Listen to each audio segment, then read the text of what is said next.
Hey witches, so today I want to share a really cool divination method for witches who are in the broom closet.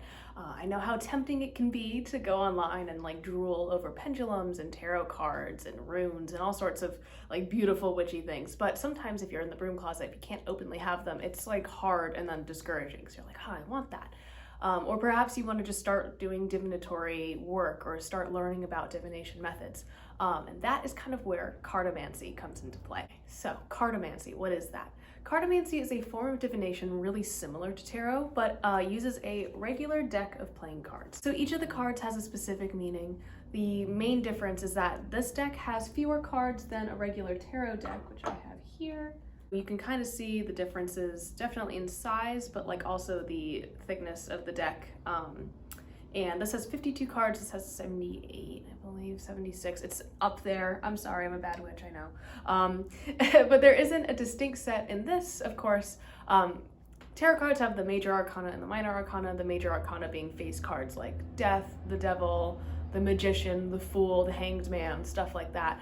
But in these, you don't really have that like extra set of like cards. You have the, of course, 4 suits and the 2 jokers. Many witches choose to read without having the joker in the deck. It's just easier that way. So if you do end up using a regular deck of playing cards for cartomancy, you can, or you don't have to use the joker. So the 4 suits have 4 different meanings. Hearts express love. They represent like relationships, happiness, relationships with other people specifically, of course. Any sort of passionate thing that you are working towards, that's going to be represented by the heart, the suit of hearts. Diamonds represent money, fortune, or your work, or if you are in a marriage, diamonds also kind of speak to that. Spades are kind of like the bad luck suit. I kind of see them as being like the swords, because if you get a lot of swords in a reading, that generally means there's a lot of conflict.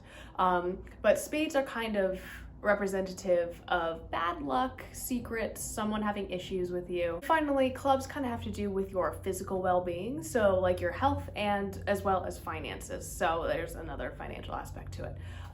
So these are pretty accessible. You can find these literally at like a dollar store. You probably have a pack of cards in your house. This is just like the typical like bicycle, whatever. Within each suit, each card has a different meaning that like associates with the overarching themes of the suit. So I've linked a really great website that I used as a resource for this video that goes through the like every card in each suit. So that way you can kind of start to learn it as you do your readings. You can use it as a guide. You could even memorize it like I know a lot of witches have done with the tarot. Now my memory is admittedly garbage, so I generally have to still reference sometimes like the meanings of multiple tarot cards. I'm really bad at memorizing stuff, but I do kind of want to get flashcards and like teach myself like everything, so maybe I'll do that soon.